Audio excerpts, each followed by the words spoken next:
সেদিন গিয়েছিলাম শুশুনিয়া পাহাড় ঘুরতে, না চড়তে চাইনি, ঘুরতে গিয়েছিলাম, ঠিক আছে।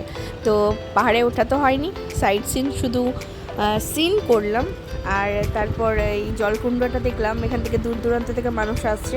এখানে একটা খুব সুন্দর দুর্গার মন্দির ছিল। আর পুরো সাইডে পুরো মেলার মতন বসে আছে দোকানপাট, পাথরের জিনিস, সিমেন্টের জিনিস অনেক রকম আছে। তো দরদাম করে কিনতে হবে আর কি, মানে খুবই দাম, যেহেতু এটা একটা ট্যুরিস্ট প্লেস। তাই বাইরে ভীষণই গরম ছিল, বাট একটু মন অন্যরকম করার জন্য গিয়েছিলাম শুশুনিয়া পাহাড়। আর রাস্তাঘাট ঠিকঠাক, বেশ সুন্দর, ভালো লাগবে আশা করছি সবার, যদি কেউ পাহাড়ে চড়তে পারে তো। আর এখানে মেলার মতন দু সাইডে বসে আছে দোকানপাট, নিজের পছন্দসই জিনিস কিনে নেওয়ার জন্য। আর তার মাঝে রায় একটু দুষ্টুমি করছে, দৌড়ে দৌড়ে পালিয়ে যাচ্ছিলো, শেখর ধরে নিয়ে আসলো।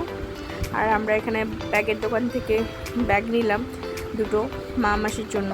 আর ওই যে খেলনার দোকানটা, ওখান থেকে রায়ের পছন্দের খেলনা নিল। মাঝে একবার ঝালমুড়ির ব্রেক নিলাম আমরা। আর তারপর আবার দেখছিলাম যে শিলনোড়া নেওয়ার জন্য, বাট শিলনোড়াগুলো খুব ছোট ছোট, খুব একটা পছন্দ হলো না। আর এই ঠাকুরের দোকানটা থেকে নিলাম লক্ষ্মীনারায়ণ একটা ঠাকুর, দামগুলো ভীষণই। আর এখানে আমার এই যে পচা দুষ্টুমি করছে, মাকে জ্বালাতন করছে।